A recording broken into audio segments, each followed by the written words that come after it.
안녕하세요 여러분. 1월 25일 수요일 우리 고대하는병원 교회 수요예배 드리기로 하겠습니다. 우리 다같이 사도신경 고백하시겠습니다. 전능하사 천지를 만드신 하나님 아버지를 내가 믿사오며 그 외아들 우리 주 예수 그리스도를 믿사오니 이는 성령으로 잉태하사 동정녀 마리아에게 나시고 본디오 빌라도에게 고난을 받으사 십자가에 못 박혀 죽으시고 장사한 지 사흘 만에 죽은 자 가운데서 다시 살아나시며 하늘에 오르사 전능하신 하나님 우편에 앉아 계시다가 저리로서 산자와 죽은 자를 심판하러 오시리라.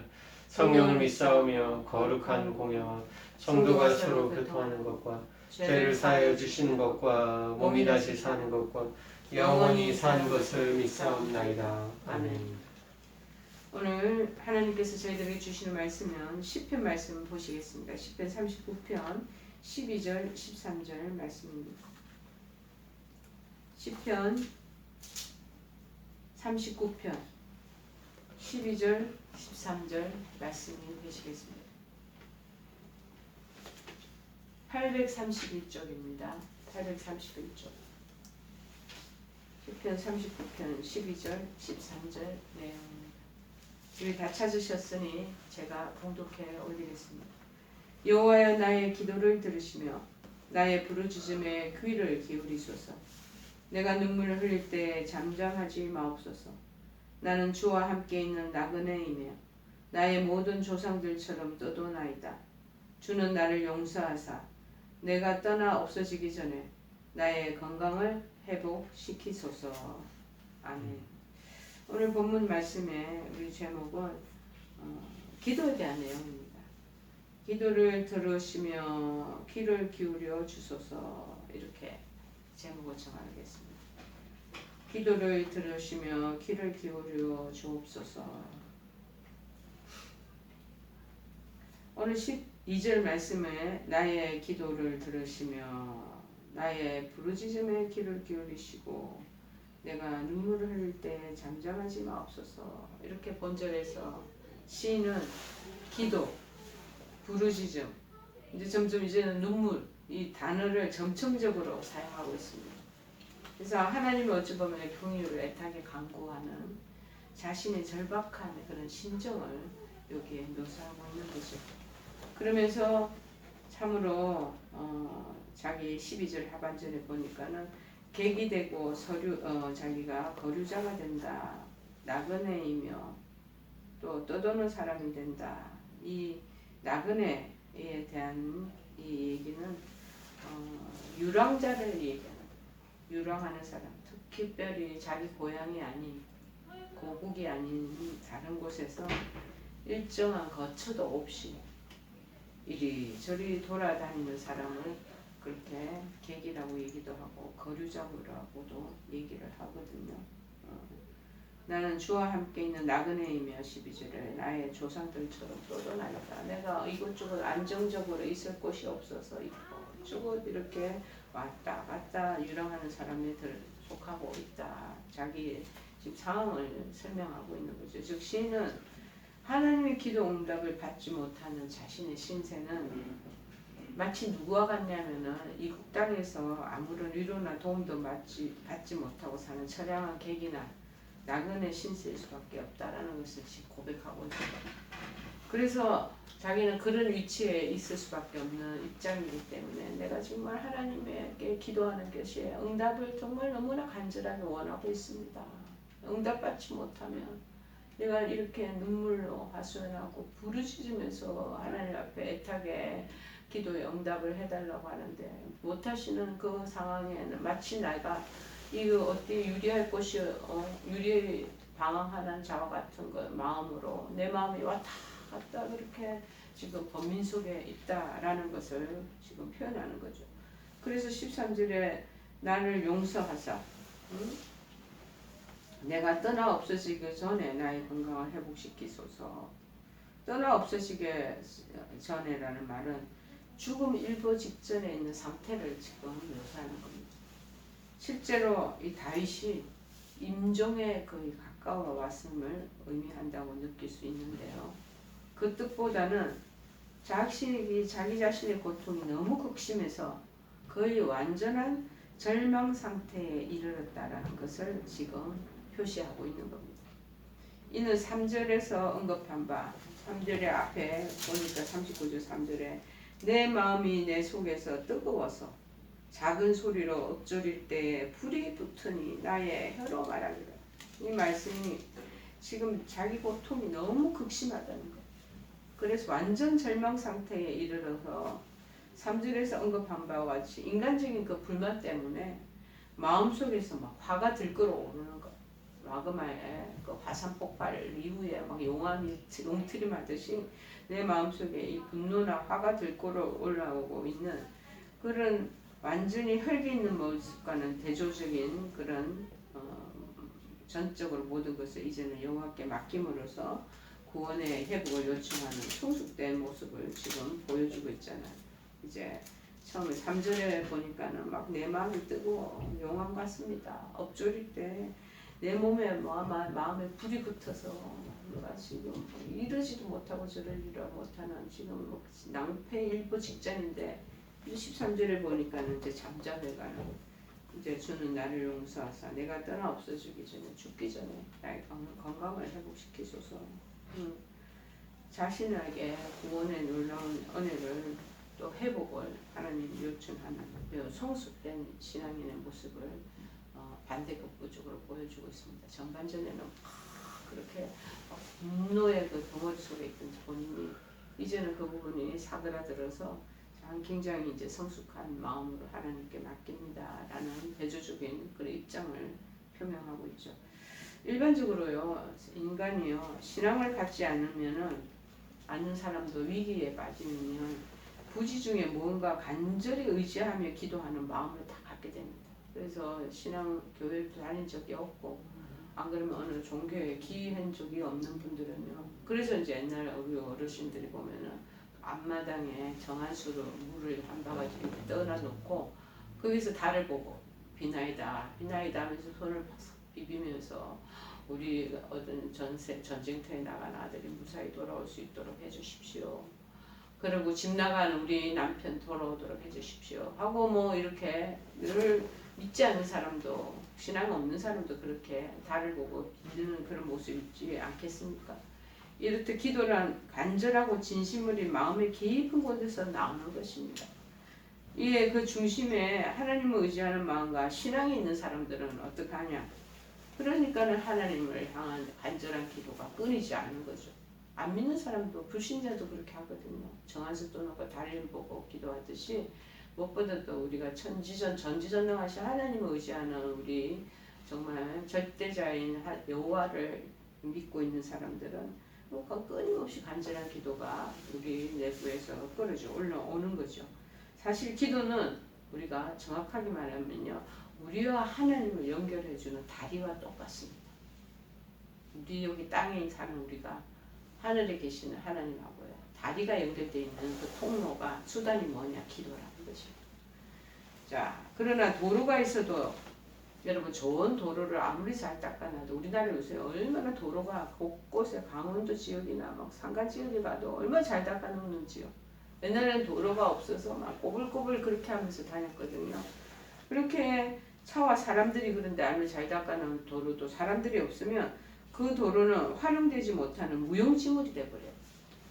그래서 계속적인 기도의 교통이 없으면 하나님하고 우리하고 이 도로가 있고 브릿지가 역할 다리가 있는데 이걸 사용하지 않으면은 하나님과 인간 사이에 기도의 끈도 약해지고 소용없는 무용지물이 되어버리는 것입니다.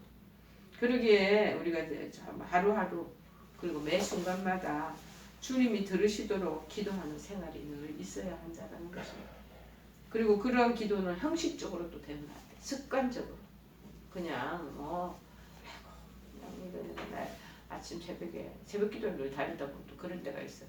새벽 기도 다니는데 정말 절박한 심정으로 막 기도할 제목이 있으면 그렇게 막 매달리면서 기도하게 되는데, 이제 우리 교육자 같은 경우는 새벽 기도를 꼭 나가야 되니까 새벽 기도를 나가다 보면 이제 자러 가는 그런 때가 될 수도 있어요. 그러면서 다니면서 이거 때문에 이렇게 다니지. 어떤 이제 전도사 스님들은 막 그 이제 교육 사역이 바쁘고 분주한 그거에 막 시달리다 보면은 뭐 아침 새벽에 몸뚱아리만 가 있는 거죠. 어떨 때는 거기서 모르고 코를 골고 주무시기도 하고 막 별별 일들이 많이 일어납니다. 습관적으로 그렇게 되는 경우가 형식적으로 되는 경우가 있다는 것입니다. 정말 우리의 영혼의 깊은 곳에서 바라지는 그 간절한 기도, 그 진심으로 기도야말로 하나님께서는 그 마음의 깊은 곳을 다 들여다보고 계시는 거죠. 그래서 하나님도 흡족하게 하실 뿐만 아니라 그 보호자를 흔들어 속히 응답하게 하는 그런 좋은 통로가 하늘에서 열릴 수 있다는 것입니다. 그래서 간절하게 기도한다는 것은 구체적으로 우리 어떤 기도를 말하는 건가 우리 그 부분이 궁금하지 않겠습니까? 첫째, 하나님께 부르짖으며 기도하게 된다는 것입니다. 누군가가 우리가 옛날에 저도 그랬어요. 큰 소리로 기도하고 교회 전체가 막 따라갈 듯이 그렇게 막 기도하고 있으면 그 주변이나 지인 사람이나 친구들이 뭐라고 그랬냐면 야 하나님이 기먹이느냐 니 그렇게 부르짖는다고 그래서 그 하나님이 들으시고 우리가 이렇게 낮은 소리로 나지막하게 하면 안 들으시겠냐 하나님 기먹으니 왜 이렇게 소리 지르며 기도해 하고 핀잔을 주고 우스개 소리를 할 때도 있습니다. 물론 큰 소리로 부르짖으며 기도해야만 하나님이 잘 들으시는 건 아니에요. 작은 소리로 또는 읊조리는 마음으로 묵상하면서 그렇게 드리는 기도도 하나님은 얼마든지 들으시는 분이셔요. 자, 그러나 여러분 우리가 갑자기 집안에서 큰 어려움을 당면 아기가 갑자기 자동차에 치여버렸어. 그래서 급히 지금 응급실에 가 있어. 자, 어떻게 기도가 나오죠? 조목조목 입에서 그냥 그렇게 기도가 나오시겠어요? 나도 모르게 통곡하면서 기도 막 하는 그런 모습으로 바뀌어지는 겁니다.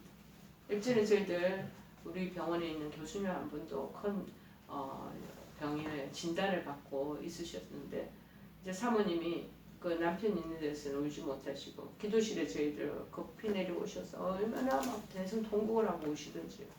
그렇게 급박한 상황에 우리가 당면하면은요 자기도 모르게 막 대성 통곡의 소리가 어찌 보면은 막 괴성이 나올 정도로 그렇게 울부짖는 기도가 나올 수밖에 없다라는 거죠. 자기네들 다 당면하지 않으니까는 남의 그 기도하는 걸 보고 이렇게 저렇게 평가를 하는 거야.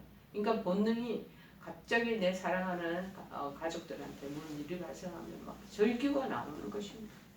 자, 그래서 어이없는 너무 일들을 당할 때 그 심령이 너무나 간절한 사람은 애가 타기 때문에 나도 모르게 심청 깊은 곳에서 막 안에서 울부짖으면 저절로 이게 흘러져 나오는 거예요. 그래서 부르짖으면 기도하는 하나님 어떡하시려고 우리 남편을 그러십니까? 우리 아내 어떡하려고 하나님 그렇게 어려운 지경에 빠뜨려 놓습니까? 도와주십시오. 우리 아들 하나님 저렇게 수술하다 가버리면 어떻게 됩니까? 하고 막 발버둥치며 기도하죠. 그리고 또 꼭 큰 소리를 내야만 부르짖는 기도도 아닌 것입니다. 입 밖으로는 내지는 않더라도 입 밖으로 내지 않고 끓는 심정으로 절절히 또 안에서 통곡하는 마음으로 부르짖는 그런 분들도 있지 않겠습니까, 여러분? 여러분 여기가 기도실이거든요. 이제 우리가 매일 기도회를 연곳에 했어요. 왜냐하면 이 기도실 옆에가 전부 안병동이에요. 암으로 입원해 있는 환자들이 너무나 많이 계셔요.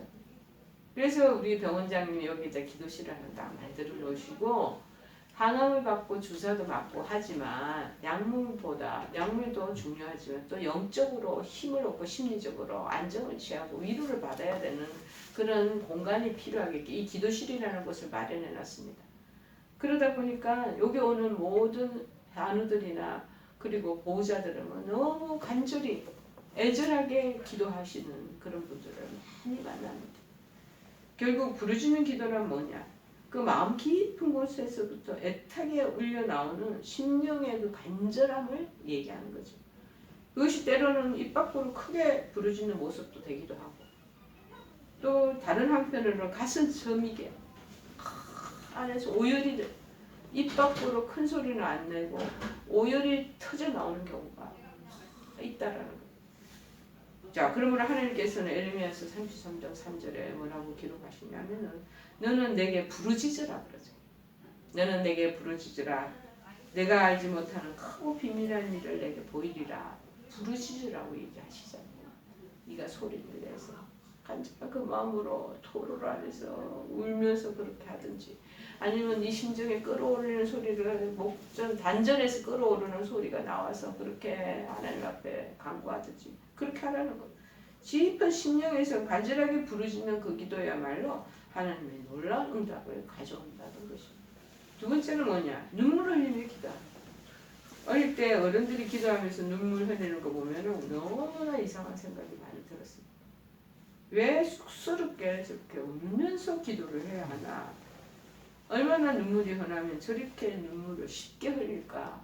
의아해 했던 거죠. 그러던 어느 날 너무나 안타깝게 저도 기도하는 나의 눈에서 눈물이 빗물처럼 흐르는 것을 발견하고는 제가 가지고 있었던 그 의문이 하루같이 해소되는 것을 제가 깨달을 수 있었습니다. 기도하면서 흘리는 눈물은 흔해서 흘리는 눈물이 아니에요. 그렇다고 가식적으로 꾸며서도 안 되는 일입니다. 받은 은혜가 너무 큰 것을 깨달았거나 실로 안타까운 문제를 하나님께 호소하다 보면은 어느새 눈물은 우리의 이 볼을 타고 줄줄줄줄 흘러내리는 것입니다. 그렇습니다. 하나님의 기도를 들으시도록 하려면 하나님이 듣고 계시죠. 여러분 눈물이 흐를 만큼 간절하게 몰입해서 한번 기도를 해보십시오. 간구를 하십시오. 그러면은 하나님께서 만나주시고 그 기도에 놀라운 응답으로 함께 해주시지 않겠습니까? 누가복음 18장 13절에 언급하기를 세리는 멀리 서서 감히 눈을 들어 하늘을 쳐다보지도 못하고 다만 가슴을 치며 이르되 하나님이여 불쌍히 여기소서 나는 죄인이로소이다. 가슴 치면서 그렇게 많이 하소연했다는 거. 자, 그러면서 멀리 눈물 섞인 간절한 기도에 하나님은 그런 간절한 마음으로 부주시는 거에 잠잠하지 않으실 것이라고 얘기합니다. 에레미야서 29장 13절에 그에 대한 근본 말씀 구절이 있어요. 제가 찾아봤습니다. 너희가 온 마음으로 나를 구하면 나를 찾을 것이요 온 마음으로 나를 부르짖으면 나를 만나리라. 그렇게 1%의 어쩜 없이 정말 진솔된 마음으로 부르짖고 하나님을 간구하면 나를 만나주신다고 얘기하잖아요. 우리가 덜렁덜렁 그냥 만나도 되고 안 만나주셔도 되고 이러니까 기도하니까 하나님 만나주는 거죠. 눈물을 흘리면서 애절하게 기도해야 됩니다. 세 번째는 뭐냐? 구체적인 내용을 조목조목 그렇게 좀 얘기하면 올려드리고 간구하면 응답받은 거에 대한 것도 내가 이거 응답을 받았다 안 받았다 이렇게 나옵니다. 그런데 그 기도를 어떤 분들이 하면 두리뭉실하는 기도가 있어요. 저도 우리 이제 교직원들 중보기도팀에 이렇게 기도 제목을 2주에 한 번씩 모으는데 그걸 타이핑하면서 기도 제목을 제가 정리를 할 때 이 기도는 무슨 이거 두리뭉실한 기도 뭘 기도를 해달라는 건가 이렇게 제가 의문이 날 때가 있어요. 그러면 제가 기도를 중보를 할 때도 그렇게 기도밖에 할 수 없어요. 하나님 이렇게 기도 제목이 들어왔는데 기도 제목 보니까 이렇게 뭔 소리인지 저 모르겠고 두리뭉실합니다. 그래서 저는 이렇게 그냥 하나님께 알려만 드릴 테니 하나님 알아서 해주십시오. 그렇게 기도. 저 혼자서 뭐 사적인 내용이 드러나게 되니까 창피해서 얘기를 안 하는 건지 아니 뭘 얘기하는 건지 저도 잘 아리송하게 감지가 안 될 때가 많거든요. 근데 있는 그대로 저는 또 하나님 앞에 얘기해요. 저에게 감지가 안 되면 무슨 소리인지 모르겠습니다. 그렇지만 저 이분이 이러한 어려움이 있는가 봅니다 하고 얘기를 하는데 한 2주 있다가 이분이 다시 오셔서 구체적으로 얘기하시더라. 제 마음을 또 어떻게 그게 그분한테 영적으로 닿았는지 어쩌는지 구체적으로 조목조목. 그래서 제가 그 구체적인 걸 들으면 저도 구체적으로 기도가 나와요. 그리고 구체적으로 기도 나오면서 그 다음에 구체적인 그 해결적인 방법 이런 것들도 제가 또 구체적으로 제가 생각을 묵상을 많이 하게 되고 그러면 그 부분에 대한 것도 또 성령께서 구체적으로 또 가르쳐 주실 때가 간혹 있습니다. 그래서 구체적인 기도 이것을 얘기하는구나. 두리뭉실하면 돼요. 어떤 분은 그렇게 기도하실 때 제목이 신앙이 성장하도록 해주십시오. 성장해야죠. 근데 그냥 그 부분에 대한 뭐가 구체적인 게 없는 거예요. 그럴 때 제가 좀 암담한 마음이 들 때도 있어요. 또 어떨 때는 성경 말씀을 읽을 때 성경 말씀이 다른 생각이 잡념이 안 들도록 해주세요. 뭐 맞아요. 맞는데 이 두 가지 기도 제목이 참 이게 굉장히 두려움실이다. 막 그런 마음이 드는데 어떤 날이가 얘기하는데 들어보니까 자기가 또 구차시켜가지고 저한테 가져옵니다. 이제 기도 제목을 낼 때도 그런 부분에 대한 걸 잘 모르는 분들이 많아요. 본인이 내는데도 자기도 두리뭉실. 받는 사람들 보면은 이게 뭐냐 하는 마음이 들 때 하나님이 또 어떠시겠어요? 그분이 이불을 열어서 구체적으로 지금 제가 지금 이러한 상황이라 1층에 집에 전세가 나가지 않습니다. 전세가 빨리 나갔으면 좋겠잖아요. 그래서 전세가 빨리 나가기를 바랍니다. 하고 구체적으로 얘기를 하시면 정말 몇 달 이후에 기도한 내용대로 그 전세가 딱 나갔다고 얘기하더라고요. 또 상가가 이제 어디 전세를 내는데 지금 1년, 2년 가까이 전세가 안 나가는. 근데 얘기를 안 하셔서 몰랐죠. 근데 그분이 한 분 중에 교수님이 딱 기도 제목을 아예 단도직입적으로 구체적으로 딱 내놓으시더라고요. 내놓고 2, 3주 있다 금방 그 상가도 딱 전세가 나가버려요. 본인도 신기한 거예요. 그 다음에 무슨 뭐들도 과제물 뭐 여러 가지 그런 과제가 있으면 그 과제도 이제 요새는 그분이 그런 부분을 경험하셔서 그런지 구체적인 거를 말씀하시는. 그럼 저는 조목조목 머릿속에 다 입력이 돼. 그래서 조목조목 기도를 그렇게 해드리게 되죠. 여러분 바리새인처럼 중언부언하는 기도라 했던 말을 반복해서 계속 하는 거 그거를 중언부언한다 생각을 많이 하시는데 그게 아니에요. 그게 아니고 간절한 기도 제목이 없으면 사람들이 똑같은 말이 자꾸 반복되기도 하는 거예요. 그것을 중언부언이라고 하지는 않습니다. 내용 없이 말만 자꾸 늘려가지고 내용 없이 알맹이 없이 말만 그저 구절사하게 늘려서 하는 기도 바로 중언부언이라는. 그러니까 알맹이가 있어서 쉽게 구체적인 게 있어야 된다. 우리 아이가 지금 다리가 부러졌는데 이 다리가 이 접속이 잘 되도록 해주십시오. 그리고 이게 기부스가 잘 풀리도록 해주십시오. 풀리고 난 뒤에 걸어다닐 때 쩔뚝거리지 않도록 해주십시오. 어때요? 굉장히 기초적인 이게 이렇게 이제 구체적이고 그러면 진짜 애가 응답받는 게 이렇게 나오잖아. 근데 그러지 않고 두리뭉실하는 거는 우리가 조심해서 기도 제목으로 하나님 앞에 올려드려야 된다는. 말은 청산유수로 잘하고 내용도 길어. 가끔 그 사이에 대표 기도할 때 성경 구절까지 삽입해서 기도해. 그리고 도대체 하나님께 무엇을 바라고 무엇을 어떤 응답을 기다리는지 이게 명확하지 않을 때가 많이 있는 거죠. 여러분 하나님이 그거는 그렇게 기다려 듣지 않으시지 않겠습니까? 주일날 교회에서 대표 기도하는 장로님 기도 다 마찬가지입니다. 매끄러운 내용이며 글귀는 굉장히 화려하지만 마음에 부닥치지 않은 기도들도 이에 포함다 될 것입니다. 죄를 지어서 회개하고 마음의 깊은 소원을 아뢰어서 주께서 정말 들으시고 응답하시도록 구체적으로 따박따박 아뢰는 기도야말로 간절하고 바로 그것이 진실된 기도라는 것입니다. 열왕기상의 18장 37절에 말씀하시기를 여호와여 내게 응답하소서. 내게 응답하옵소서. 이 백성에게 주 여호와는 하나님이신 것과 주는 그들의 마음을 되돌이키심을 알게 하옵소서 하며 이렇게 하면서 응답하옵소서. 이 문제 하나님이 하나님 되시는 것을 그 백성이 알아야 됩니다. 그러지 않으니까 자꾸 우상 숭배하러 가는 거 아니겠습니까? 하나님이 계시고 하나님 역사하시는 분이라는 걸 이 사람들이 알도록 해주십시오. 그래서 그들의 마음이 하나님으로부터 벗어나 있고 떨어져 있으니까 죄를 자꾸 짓습니다. 하나님 그 부분에 하나님께서 역사해 주시기 원합니다. 그렇게 하라는 거예요. 이 시간 과연 내 기도가 하나님이 들으실 만한 구체적인 내용이 담긴 간절한 기도인지를 우리 자신이 자꾸 점검해 봐야 됩니다. 여러분 예수님은 십자가에 달리시는 고통을 앞에 두고 하나님께 간절히 기도를 드렸습니다. 그 기도가 얼마나 간절했던지 어떻게 표현이 되고 있습니까? 누가복음 22장 44절에 보니까 그러대. 땀이 땅에 떨어지는 빗방울 같이 되더라. 하나님께 드리는 기도 얼마나 간절하면 땀이 핏방울처럼 보인다. 끓어오르는 막 그 간절한 마음으로 지금 목숨이 십자가에 돌아가실 그 상황이야. 근데 이 또 인간을 입고 오신지라 돌아가시고 싶지 않아. 그리고 처절한 그 십자가 사행을 원치 않는 거야.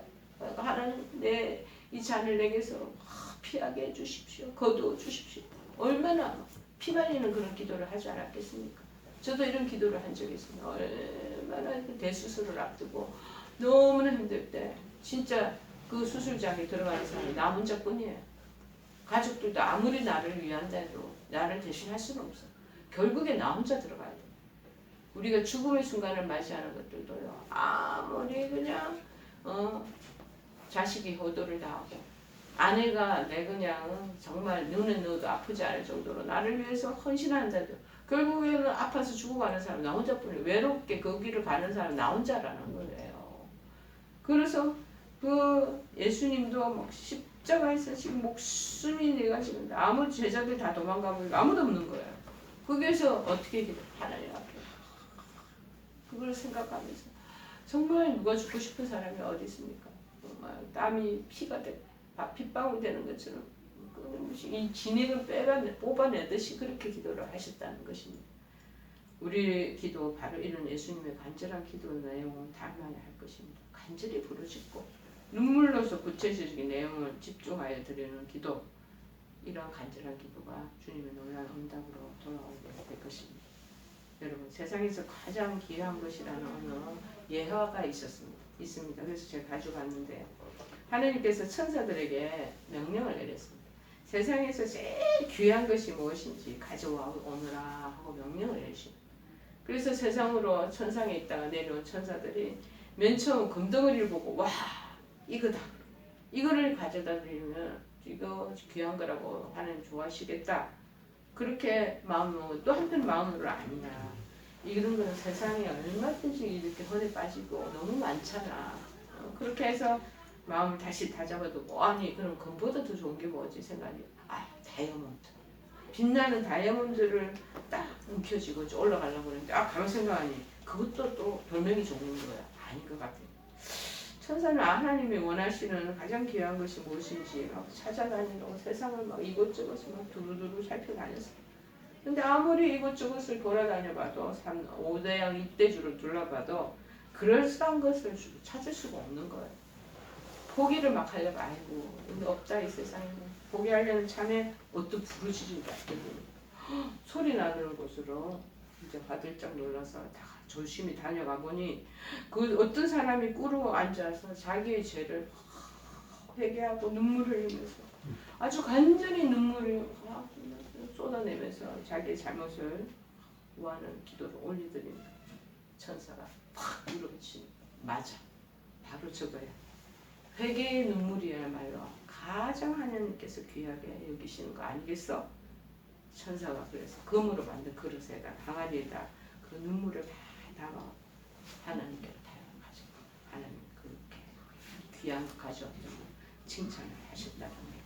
여러분 우리도 마찬가지입니다. 기도할 때 눈물 어린 기도 기도하시고 특별히 내가 죄를 짓고 난 뒤에 죄 짓는 거 나쁜 거 아니에요.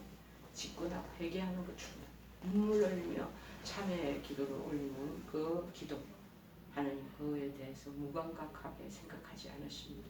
마음을 여시고 하나님 앞에 눈물로 호소하고 죄를 회개하는 저와 여러분 되신다면 놀랄 하나님의 응답이 하늘나라에서 내려오리라 믿습니다. 아픈 와중에 여러분 오늘 이곳에 13절에 나를 용서하사 내가 떠나 없어지고 수고 없으시기소에 나의 건강을 회복시키소서.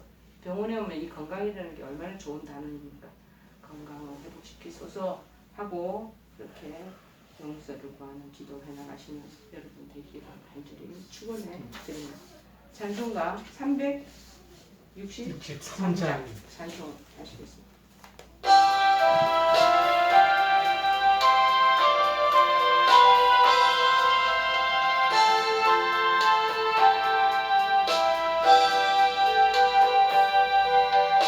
내가 깊은 곳에서 주를 불러 아뢰니 주여 나의 것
같이 주기도문으로 마치겠습니다.